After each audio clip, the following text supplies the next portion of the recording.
Hello, everyone. Welcome back to The Advisor. My name is Lisa Urbanski, host of the show, joined again today by Dr. Susan Landers. Her podcast on our channel has soared to the top 2 percentile in the parenting section on Spreaker.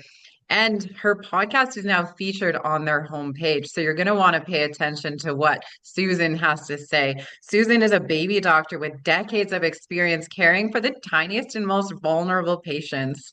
She is not only a leader in neonatal medicine, but is also an author, sharing her journey of balancing a high stakes medical career with motherhood in her book, So Many Babies. Today, she's going to be talking about Matrescence.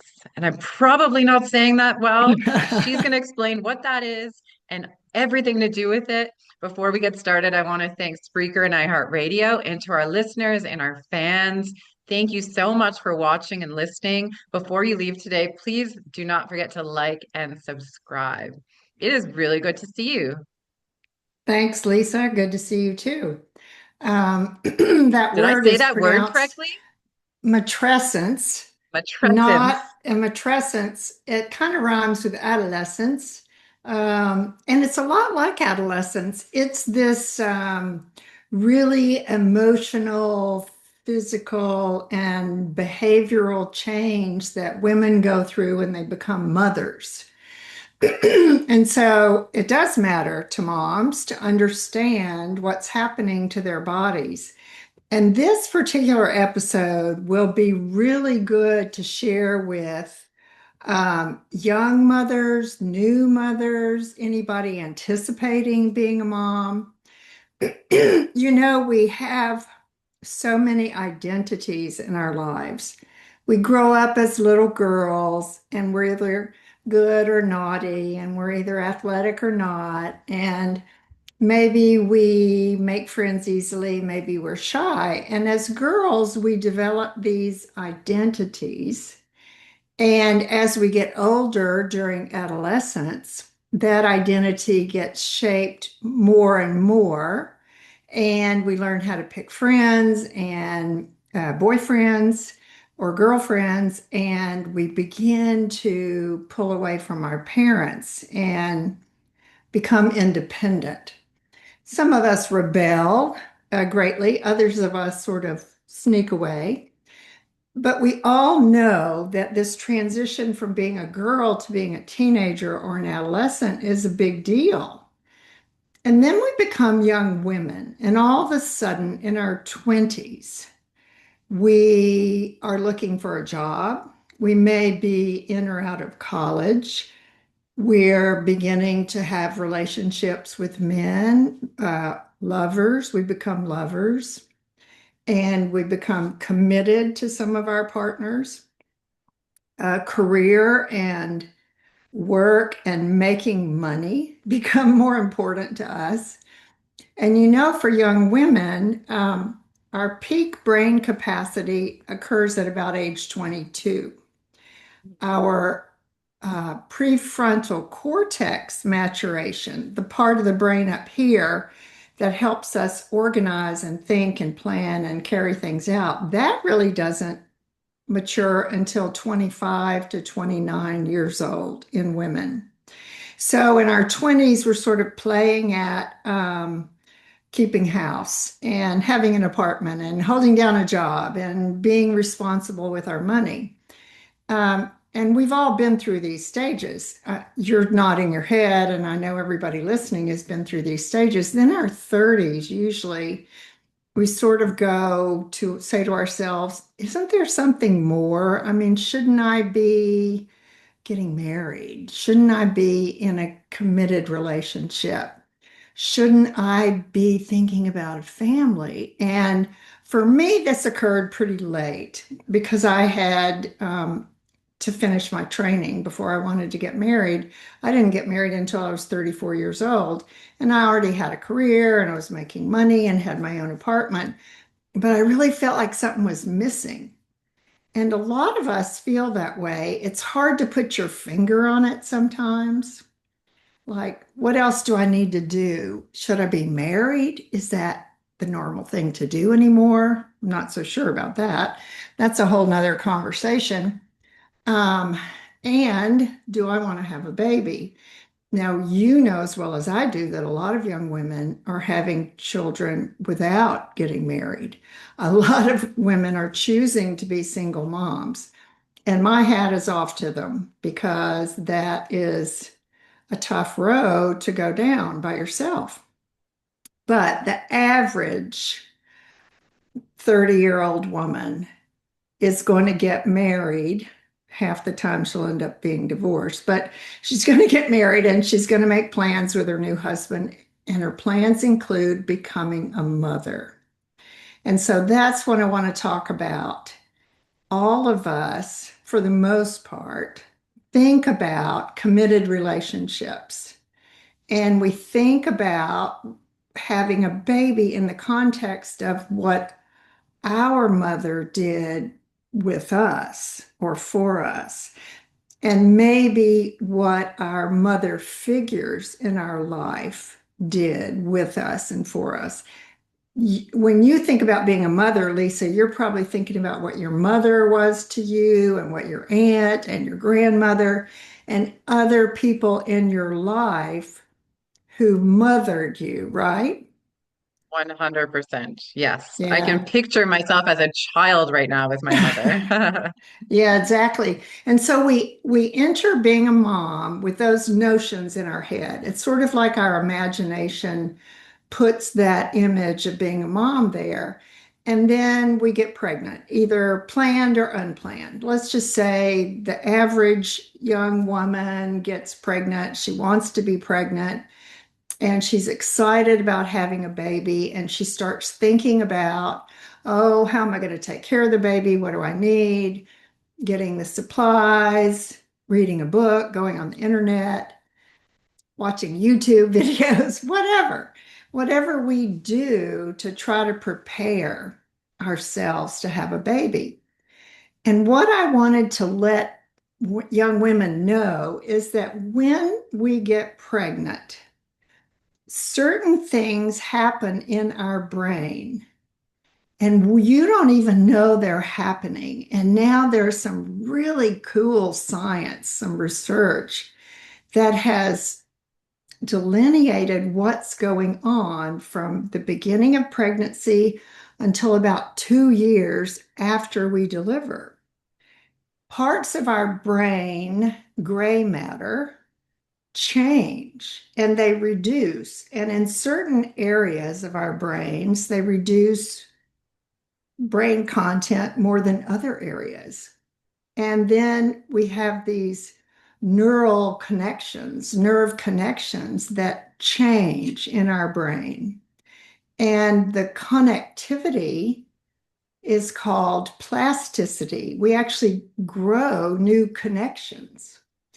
Now, how does this happen? Nobody really knows except for the hormones estrogen, which helps us get pregnant, progesterone, which keeps us pregnant, uh, prolactin, which makes milk, breast milk, oxytocin, which helps with labor and later bonding to our babies, and even cortisol. Even though cortisol is a stress hormone, it actually plays a role in women's behavioral processes in becoming a mother. It makes us more hyper vigilant about our babies, like who's going to touch my baby? And I need to be careful with this little thing. So our brain is changing structure, and functional MRIs are showing that our brains are changing function.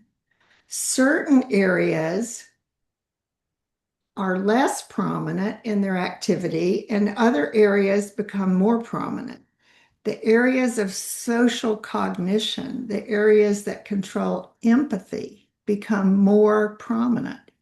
So when you think about this process that's going on, becoming a mother, even before you have a baby, your brain is undergoing these structural and functional changes, and the wiring of your brain is different, and you begin to think differently so that when you do have a baby, you're ready to say, oh, there's this little thing here. I think I'm supposed to take care of it. And the biggest change is when we go, I think I will take care of it. I think I can be a mother to this baby. And so the exciting thing that's going on to me is that we don't even realize when we're pregnant, when we're getting ready to have a baby, that our brains are changing. We know that our uterus is changing and our breasts are changing, of course, but we don't realize our brains are changing the way we think, the way we react, the way we respond. And really, another real interesting thing about this process, Lisa, is that some of the areas of the brain that change to make us more tuned in to our infants are also the same areas that are associated with perinatal depression and perinatal anxiety. I think that's Interesting. really fascinating because it means that as we're kind of rewiring our connectivity, as we're growing new channels, some of those areas are more vulnerable than others, um, especially for those of us who have perinatal depression while we're pregnant. My own daughter had some depression for several years, well controlled on medicine, and she got more depressed when she was pregnant. She said she wanted the baby, but she became more depressed and her medication doses were increased. And I told her and another two or three subspecialists said, don't go off your medication. It's not going to hurt your baby while you're pregnant. And it might upset you while you're adjusting to become a mother. Well, as daughters and mothers commonly do, she didn't listen to me.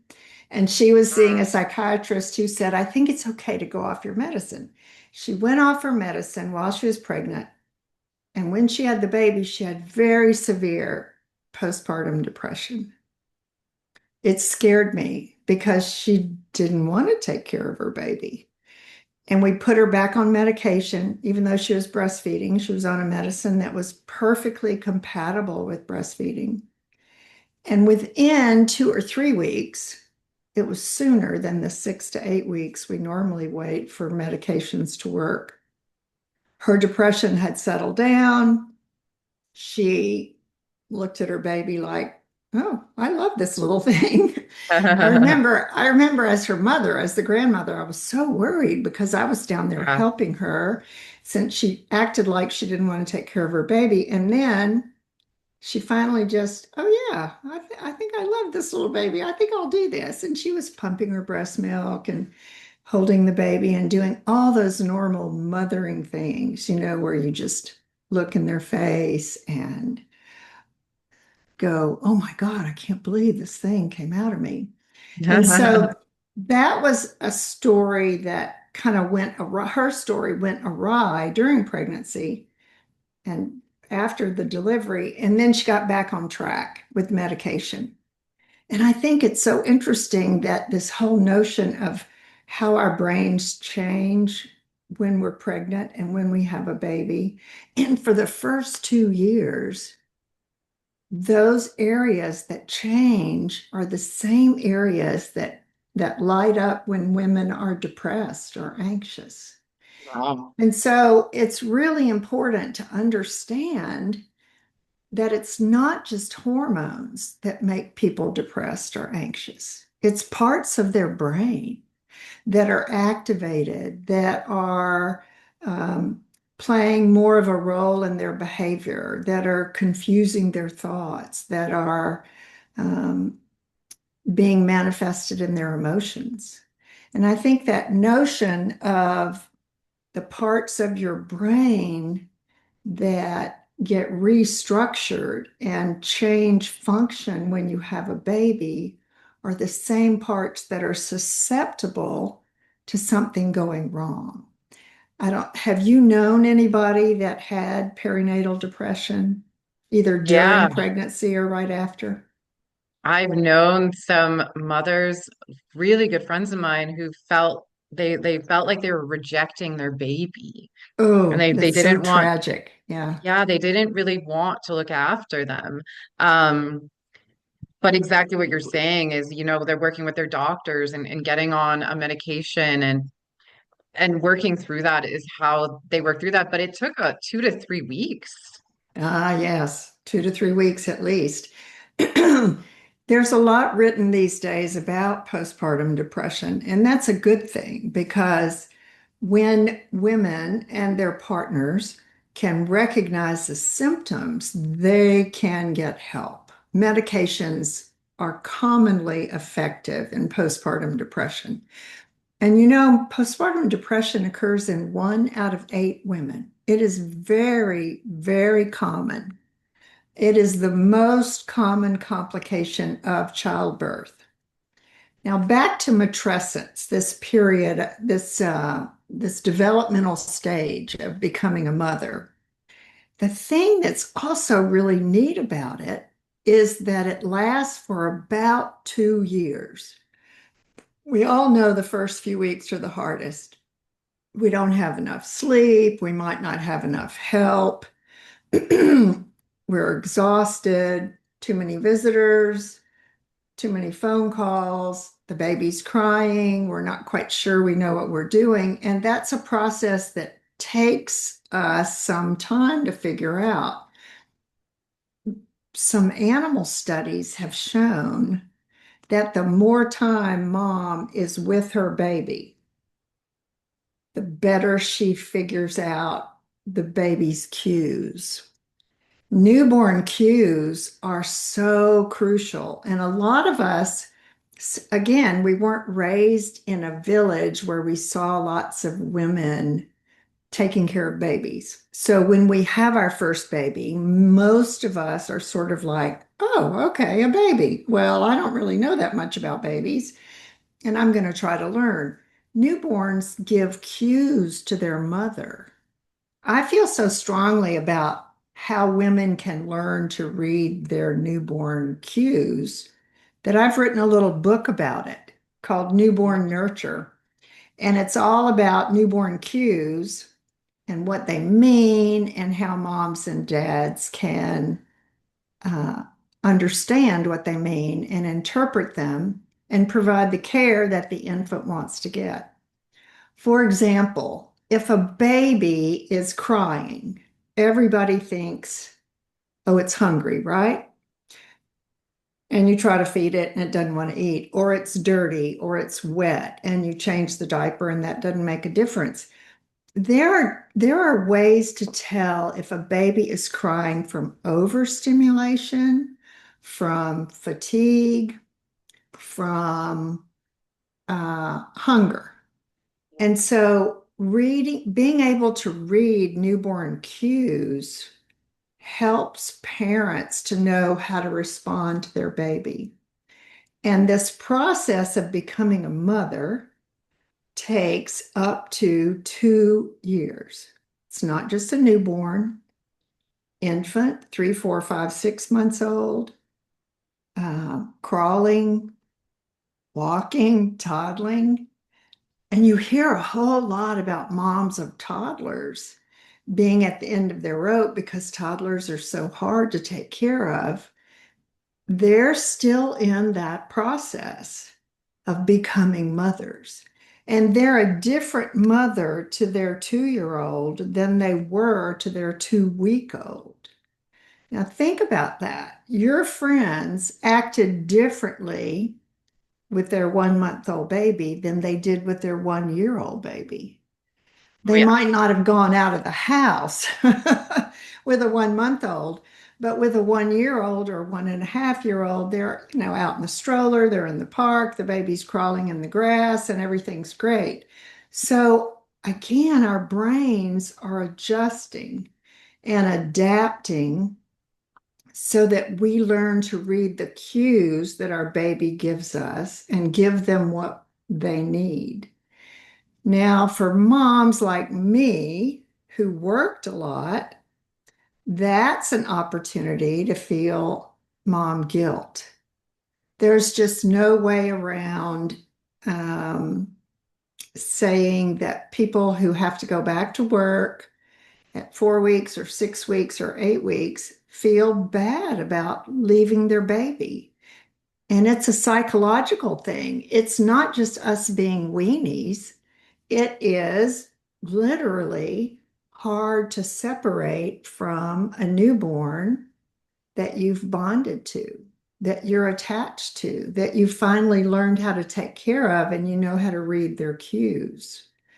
So when women tell me they're so upset about going back to work and they feel guilty about not being with their baby, I say, well, boy, all of us go through that. All of us who are working have to go back to work and leave our baby in the care of someone else. And the best we're going to get is somebody who takes care of them the way we would.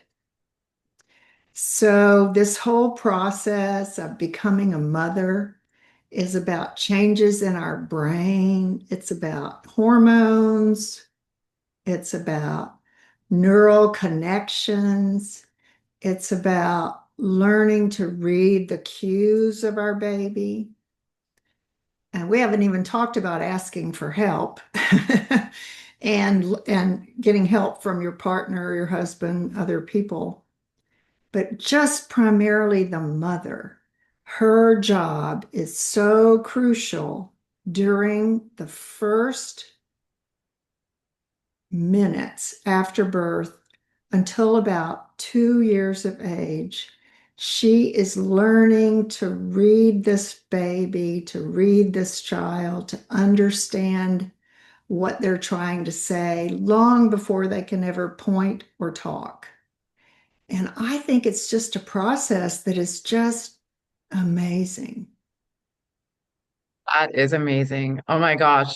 You just gave a whole new definition, or you just gave a whole new meaning to the term mother knows best.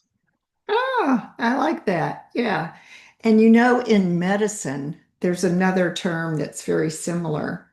When you learn to be a pediatrician and you're taking care of kids in the clinic, if a mom comes in and says, my kid did so and so, and I just don't think this is right, or my kid's got this or that, and I don't know what it is, but there's something not right. The slogan is always believe the mother. No matter what she says, always believe the mother because mothers are wired to know what's right and what's wrong with their infants in the normal situation. Now, of course, things are different if you have a premature baby or if you have a sick baby. If you're in the hospital and your child's at home, I mean, then of course, all those things are going to stir up trouble. But that doesn't mean a new mom can't get through it. And when I was practicing in the NICU, I loved the way the nurses would help the mom at the bedside learn to read her baby, learn to know when the baby needed a pacifier or a pat on the butt or wanted to be held, because they could tell even in a preemie. And they would teach the mom and show the mom how to do things that were safe for the baby, even though the baby was in the NICU.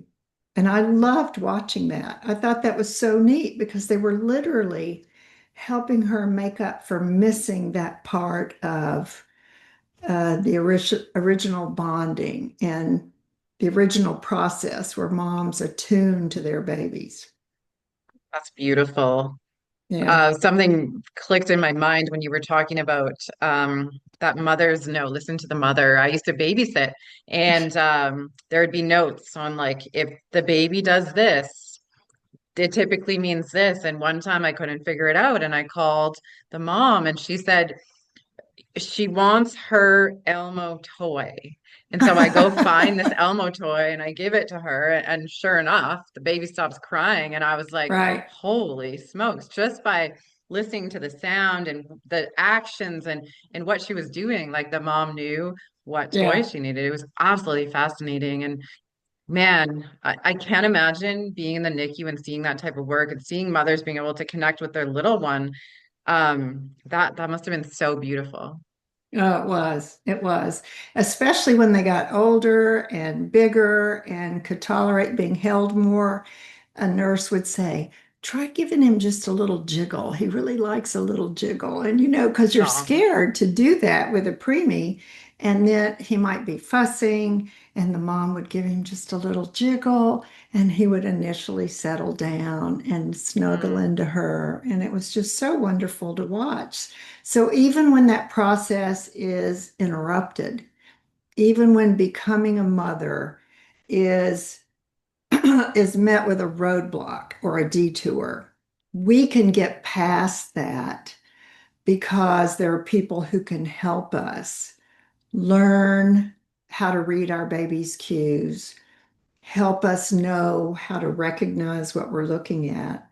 And I really highly recommend my little book, Newborn Nurture. It's all about reading baby's cues and all about having to having to feel good about making your baby feel safe and loved and helping babies to go to sleep, which is a big deal for new parents.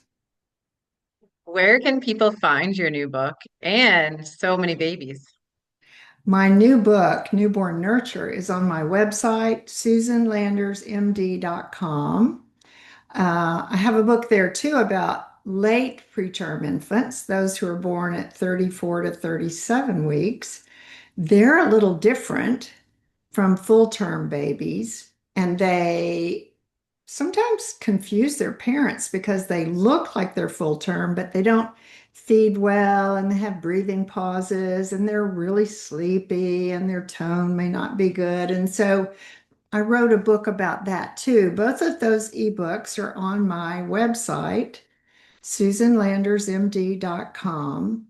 My memoir, So Many Babies, is also available there or on Amazon or Bookshop or anywhere books are sold. I love to tell stories about the NICU babies. And I'm really excited that this week we're getting to talk about normal full term babies and how mothers get ready for having a baby and how that process is so amazing. It's so complicated and so beautiful. The other place where moms can learn more about having a baby, becoming a mother, is my newsletter, Moms Matter, on Substack. And you can also subscribe to that from my website. I've just got so many things on my website for parents, for moms, because I think it's a period where we don't get enough honest help and straight answers about what's going on.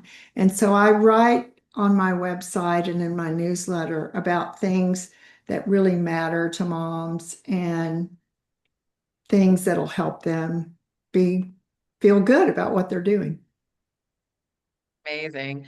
Well, thank you so much for being here today and for sharing all of your wisdom and knowledge. Oh, you're welcome. I hope the moms listening to this enjoyed hearing all about how they became a mother or what they have to look forward to. Amazing. And to our audience, thank you for tuning in. Every time I talk with Susan, I have a new appreciation for my mother and everything she went through. And remember this, guys, moms know best. Until Yes. next time, I'm Lisa Urbanski with The Advisor, and you just heard from Dr. Susan Landers. Go check her out on our page. Go listen to her last episodes. She just has so much knowledge. If you are a young mom, a new mom, an old mom, any type of mom, you want to listen to her show.